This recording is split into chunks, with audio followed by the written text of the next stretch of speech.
c'est pas facile, mais non, il y a tellement de choses et on est tellement dans une précarité généralisée que c'est un peu compliqué d'appréhender tout ça. Donc c'est important aussi que nous, législateurs, on soit en prise directe et que, voilà, moi, en tout cas j'apprécie ça parce que je repars avec des éléments concrets pour pouvoir discuter de ça. Sur les 24 heures par semaine, oui, c'est ça, c'est qu'on fait des travailleurs pauvres. Et donc c'est le modèle, alors qu'on nous vend tant de l'Allemagne aussi, où on a 9 millions, 10 millions, 12 millions, je crois même aujourd'hui, de travailleurs pauvres. Donc on va vers ce modèle-là, je vois, enfin, là on en prend le chemin, c'est dramatique. Et on va avoir des travailleurs pauvres. Et donc on n'a pas de réponse aujourd'hui, puisque tout est mis en place pour que ça se passe comme ça. Alors, je ne sais pas si... combien de temps on a du coup jusqu'à minuit, c'est bon, Mika? Non, parce qu'après on va pouvoir parler de ce précariat, effectivement, comment il est généralisé, mais on va peut-être y venir après. Je vais te laisser continuer. Donc malgré le temps déjà passé dans cet emploi, et même si je deviens titulaire, je resterai dans une précarité horaire permanente. Ni grève ni contestation ne sont possibles, et une erreur peut être fatale. Puisque si je fais une erreur, on peut me passer à 5 heures par semaine, et bien sûr 5 heures par semaine, je ne peux pas vivre, donc je suis obligée de le dire.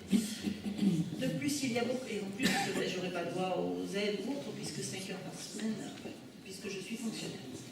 De plus, il y a beaucoup d'entreprises privées qui cherchent à se placer sur le secteur de l'aide à la personne pour des conditions de travail sans doute encore plus précaires. Nos services, pour diverses raisons, sont déficitaires et avec l'idée aberrante de nos gouvernements de rentabiliser les services publics et de faire baisser les dépenses de fonctionnement, mot à la mode pour désigner les salariés, nous risquons de passer de fonction publique au privé et donc d'une précarité à une autre. Peut-être pire. Ça sera difficile. Il y a des moments où je me dis que ça serait difficile. Et juste pour préciser, il y a 5 ans que je travaille au CIAS et depuis 5 ans, ce sont les mêmes conditions. C'est pas nouveau. C'est pas Macron. Même si. Malheureusement, oui, c'est pas nouveau, sinon. C'est la logique libérale. Ça a au moins 2 décennies, mais sans doute avant. Donc là, on est au paroxysme de ce que produit ce système libéral de mise en concurrence de tout le monde, chacun contre son voisin. Donc on voit bien que, effectivement, si demain, tu n'as plus que 5 heures, tu ne pourras pas vivre déjà avec 20 ou 24, c'est à peine de la survie. Donc avec 5 heures, on ne voit pas comment tu peux t'en sortir.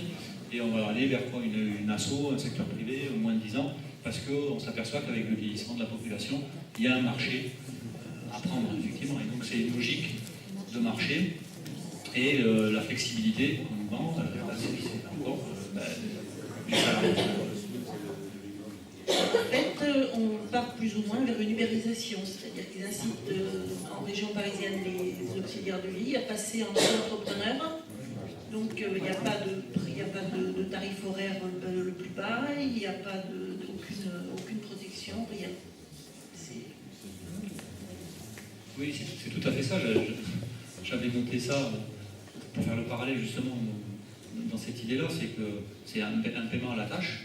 Et effectivement, j'ai amené, j'en parle après peut-être dans mon diplôme, il y a un super article ce mois-ci sur justement ce précariat où on sort du salariat pour aller vers ce qu'ils appellent le libertariat. En fait, tu es libre d'aller vendre ta force de travail. Alors là, c'est à une collectivité territoriale. Demain, ça sera à une asso privée ou à du privé. Et puis peut-être qu'après-demain, il y aura une plateforme qui s'appellera AVS, je ne sais pas quoi, où tu pourras aller t'inscrire pour aller faire des heures à droite à gauche et tu seras ton esclave. Ça existe déjà. Et donc l'ubérisation, elle est en marche. Alors moi j'appelle ça Germinal 2.0. Parce que c'est voilà la société dont il rêve. Et effectivement, c'est pas de 5 ans, c'est pas de 10, c'est pas de 15, c'est bien plus vieux que ça. Alors le problème, c'est que là, ils ont quand même mis un sérieux coup d'accélérateur. Et si demain tu dis, bon là c'est plus possible, à la communauté de communes, je ne peux plus vivre dignement, je m'en vais trouver du boulot ailleurs, ben donc là tu vas retomber dans le même truc, c'est-à-dire qu'on va retrouver maintenant des CDI de chantier, la précarité. Hein, Donc le CDI de chantier qui était en vogue avant dans la branche du BTP, qui maintenant est élargi à toutes les branches. Donc tu as une mission, tu as un CDI. Et puis au bout de ce CDI, quand tu as fini ta mission, tu es viré. Alors tout ça est bien pensé, c'est-à-dire que le CDI de chantier va aller de pair avec le bail précaire pour ton logement. Donc tout va bien, tu vas perdre ton boulot, tu vas perdre ton appart et tu vas finir par dormir dans ta voiture. Donc, tout ça est une logique libérale qui s'accélère et qui avance vers, je sais pas vers quoi on va, une catastrophe générale. Je ne vois pas comment ils peuvent continuer à accélérer vers le mur sans s'apercevoir qu'ils vont dans le mur. Alors, ou on est à côté de la plaque et il n'y a que nous qui voyons, et c'est eux qui ont raison, ou alors on est stupide, je ne sais pas, il y a un truc qui m'échappe dans la logique de ce monde-là, ou alors vraiment pour eux, on est quantité négligeable, je pense que c'est plutôt ça, et que tant qu'ils peuvent, alors c'est le propre du capitalisme, on dirait accumuler sans limite, et tant qu'on ne met pas de limite, ils accumulent, quitte à tuer les soignants dans les hôpitaux, quitte à tuer les soignés dans les mêmes hôpitaux. Enfin, je veux dire que l'humain est quantité négligeable. Ça devient maintenant... Il n'y a plus d'humanité dans cette société qui nous traverse. Moi, je suis un petit peu... je suis pas pessimiste parce qu'on n'a plus le moyen de se payer du pessimisme. Mais on est vraiment arrivé à l'ultime limite de ce qui est acceptable. À quel moment tout ça va s'effondrer? C'est bien la question qu'on soulève et qu'on soulevait dans ces mouvements sociaux de l'automne, c'est que toutes les conditions sont réunies pour que la situation s'effondre ou explose. Et pour l'instant, il se passe encore rien. On pourra en reparler dans la discussion après. Mais voilà, moi, je pense qu'on arrive au bout d'une logique. Et là, j'étais encore ce matin donc tu parlais de la clinique tendue à Bordeaux. J'étais ce matin avec les gens du CHU de Pellegrin qui sont en grève depuis hier. Et ça craque de tous les côtés, par petits bouts, et voilà. À quel moment tout ça va s'effondrer, je ne sais pas, mais ça ne peut pas durer comme ça, parce qu'on ne peut plus vivre correctement, décemment, et ça se propage à une vitesse assez impressionnante, et personne n'est épargné aujourd'hui par cette précarité, personne. Donc c'est ça qui est assez effrayant, que ce soit sur des métiers particulièrement difficiles, du service à la personne, du soin, ou dans toutes les autres professions aujourd'hui. Il me semble que ça se durcit à un point où il n'est même plus aujourd'hui facile ou évident de vivre de son travail. Donc c'est quand même assez grave.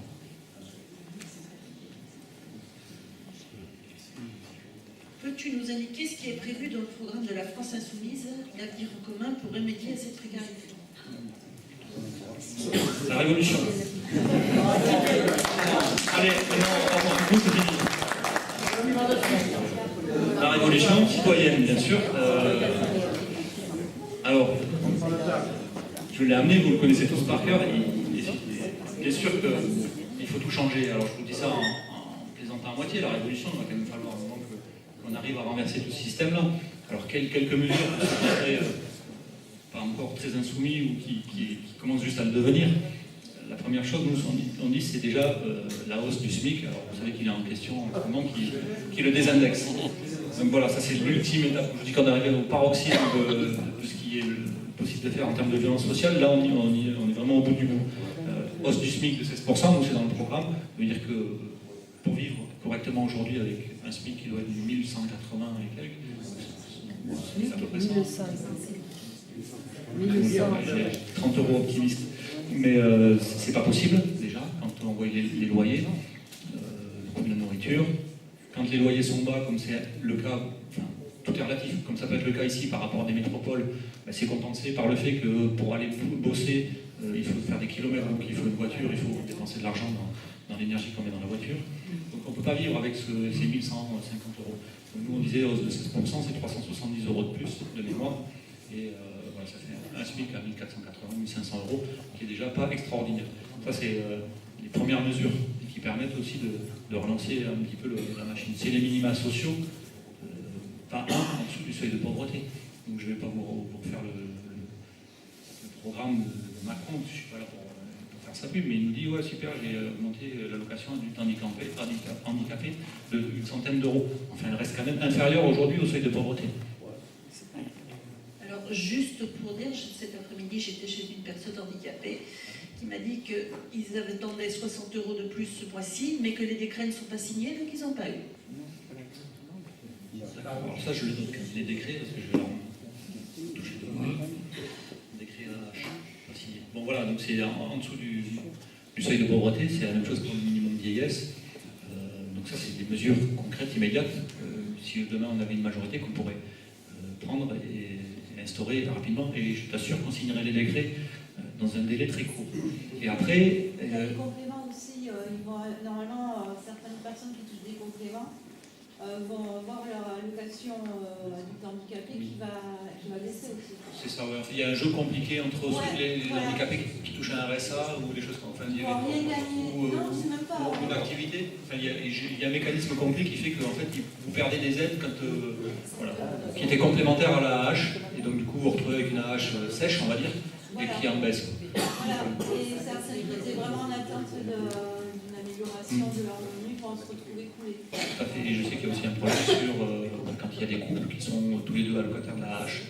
C'est un gros souci, il y a une baisse des allocations. Donc c'est juste inhumain et on ne va pas s'agacer ici parce que sinon ça va nous faire monter la pension.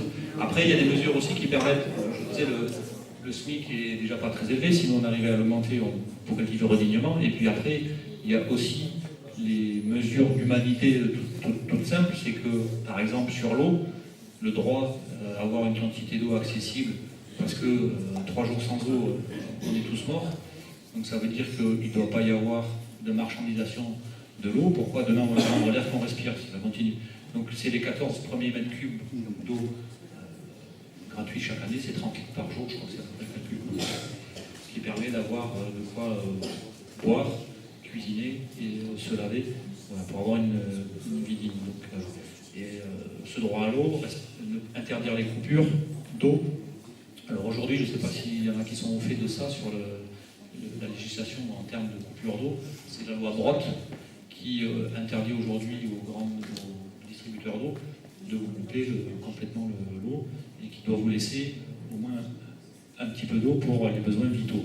Sauf que la loi Brotte arrive, elle était instaurée pour quelques années, 2 ou 3 je crois de mémoire, et l'échéance c'est avril 2018. Donc avril 2018, la loi Brotte est stoppée. Donc ça veut dire qu'après cette échéance, il n'y a plus, si c'est pas reconduit, s'il n'y a pas une nouvelle loi qui est votée, le droit à l'eau n'est même plus assuré. Alors il se dit dans les couloirs de l'Assemblée que cette loi Brotte serait prorogée pour quelques mois, mais il y a quand même une incertitude sur ce qui... Oui, c'est ça, quelques mois. Il y a quand même une grande incertitude sur la suite. Il suffit qu'ils leur reviennent à l'idée, comme ils sont quand même... C'est pas un gouvernement, on le sait bien, c'est un conseil d'administration. La secrétaire d'État de Nicolas Hulot, c'est Brune Poisson, elle était chargée par Veolia d'aller privatiser l'eau en Inde. Donc, je vous laisse imaginer ce qui peut se passer quand la loi Brotte... Non mais voilà, c'est pour vous faire un tableau, c'est pas pour vous effrayer, mais pour que vous sachiez à qui on a affaire quand même. Ça veut dire que quand la loi Brotte va être abrogée au mois d'avril, ils vont peut-être la proroger de quelques mois, mais après on ne sait pas. Si ça leur prend, et si Veolia fait son travail, ce que je ne doute pas de lobbying, comme ils savent très bien faire, ils vont peut-être pouvoir revenir complètement sur ces dispositions qui étaient le minimum d'humanité. Donc voilà sur ce qu'on peut tout de suite dire en termes de dignité, quoi, de vivre dignement, et du minimum vital dont on a besoin pour juste exister. On n'est pas super exigeant quand même, on n'est pas tous les planches Cayenne, c'est juste ça peut une planche Cayenne. Merci beaucoup de m'avoir répondu. Et puis maintenant, on va laisser la parole au public. Donc je vais passer le micro à qui le veut. Qui veut parler? Monsieur. Pas tout de suite, mais quelqu'un d'autre avant. Non, je ne vais pas tout de suite, mais si quelqu'un d'autre. Nous, dans ce cas, nous sommes. Micro. Oui, je sais. Oui, je connais très bien le micro. Bonsoir, monsieur le député. Julien Blanchard, Main-Baste, je ne sais pas si vous connaissez. Main-Baste, c'est pas très loin d'ici. Nous sommes à peu près à combien? On s'en fout complètement. Nous avons notre maire qui s'appelle Michel Esclus, vous connaissez très bien. Et donc, voilà. Et ça me fait réagir parce que nous sommes, nous, dans notre village, très nombreux, effectivement, à être dans cette précarité. Pas spécialement parce que nous sommes fonctionnaires, mais parce que nous sommes handicapés. Et il est vrai que nous vivons en moyenne avec, nous sommes 2 handicapés chez nous, par exemple. Je ne parle pas de mon cas personnel, parce que je représente beaucoup d'humains. j'héberge beaucoup de gens, etc., j'aide beaucoup de gens, et derrière ça, on s'aperçoit que vous, les élus, vous ne faites pas grand-chose pour nous, quel qu'il soit, et je n'ai pas d'avis sur la France insoumise, etc., je ne suis pas là pour ça, mais je trouve que malheureusement, nous sommes à l'abandon depuis très longtemps, et derrière ça, je témoigne aussi de ces gens qui bossent dans les hôpitaux, comme moi j'ai pu être hospitalisé, etc., et d'autres. Il faudrait me reconnaître leur capacité à nous accueillir, à être humains avec nous. Je voulais parler de cela et dire que ce ne sont pas les élus qui font le travail, ce sont nous, sur le terrain. Moi j'ai des centres de domicile fixe, etc. Je n'ai que par mois que 1 000 € en moyenne pour vivre. Alors ça va que j'ai un toit, mais qui commence à fuir un peu, etc. Voilà, etc. C'est tout. Je ne suis pas le seul, c'est pas mon cas à moi, c'est le cas de beaucoup de gens. Et j'ai bien l'impression que malheureusement les élus n'entendent plus grand-chose et que voilà, nous sommes là à l'abandon. Voilà, c'est tout ce que je voulais dire et je vous souhaite bonne soirée. Merci.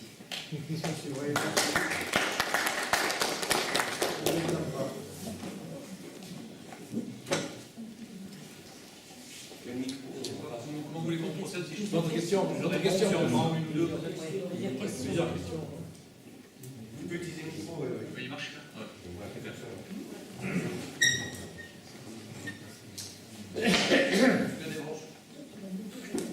Alors, insoumis du Périgord, voilà. Vous avez parlé tout à l'heure des problèmes dans la santé. Moi, c'est un des choix que j'avais fait dans le cadre de la convention qui s'est passée à Clermont. Malheureusement, ce thème n'a pas été retenu.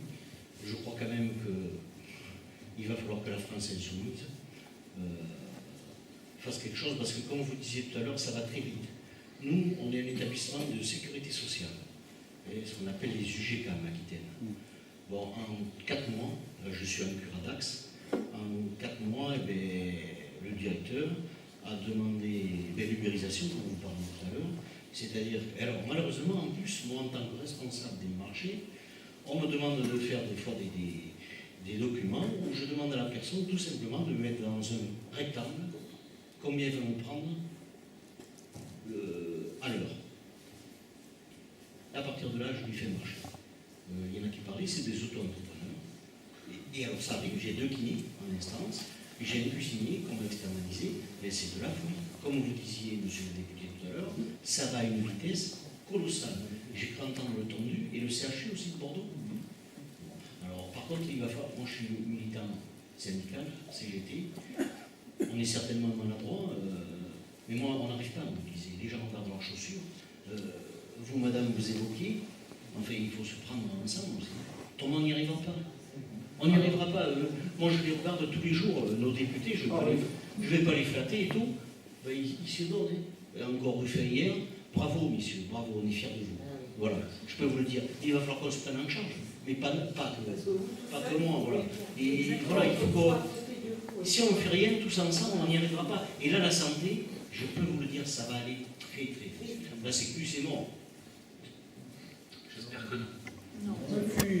Mais attendez, les établissements, vous allez voir. Non, mais on est d'accord. De toute façon, tout ce qu'ils sont en train de défaire, ça va vers ça. C'est le système, on externalise tout, il n'y a plus de sécurité sociale, et ceux qui pourront se paieront une assurance privée, et les autres pourront, pardon, je vais être un peu cynique, mais ils pourront aller mourir chez eux dans des conditions indignes. En gros, c'est le système qui nous décide. Mais moi, il va falloir un moment qu'on arrête ça, et on ne va pas refaire tout le programme, mais si on ne prend pas les rênes de ce pays-là, on va vers ça. Donc, mais par contre, tout ce qui est en train d'être défait, on le refera. Ça va prendre beaucoup de temps, ça va être beaucoup plus compliqué que si on avait pu le faire tout de suite.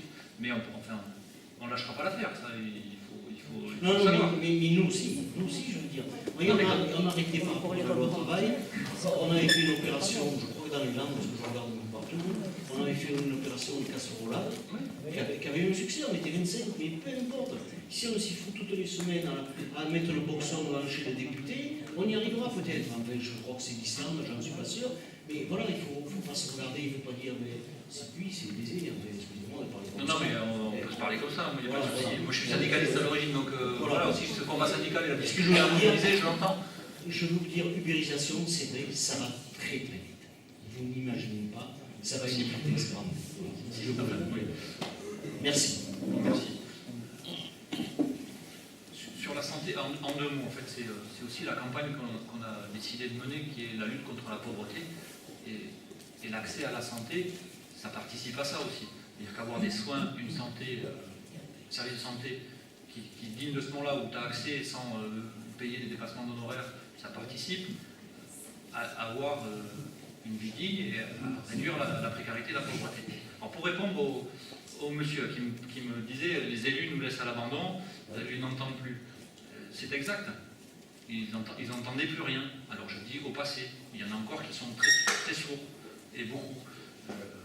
Sur l'hébergement des SDF, on a posé une question directement au gouvernement. C'était la semaine dernière, c'est d'actualité, c'est pour ça que ça fait écho tout de suite sur le SAMU social et les places d'hébergement qui ne sont pas ouvertes. Donc on était prêt à aller faire le siège de l'Hôtel-Dieu pour qu'il ouvre la semaine prochaine. A priori, sur Paris, ils ont ouvert des places. Ils en ont ouvert 4000, je crois, de plus aujourd'hui. Non, mais ça, c'est sur Paris, mais c'est en... Voilà. Et dans les Landes ou sur Bordeaux, c'est dramatique. Les SDF, dans les rues, il y en a de plus en plus. Alors, moi, c'est aussi ce qui a fait qu'à un moment, j'ai dit, ces gens-là ne nous entendent plus. Donc, comment, à un moment, on passe de cette mobilisation, on n'arrive pas à faire bouger les copains syndicalistes ou quoi, et à un moment où on met les mains dans le cambouis, et puis on y va, quoi. Donc, je n'ai pas de recette miracle. Je dis, effectivement, c'est ma maxime préférée. C'est voilà, là où ça va, le découragement, c'est là de la victoire des persévérants. C'est Thomas Sankara qui l'a prononcé, en fait, aujourd'hui, les 30 ans de son assassinat. Enfin, aujourd'hui, cette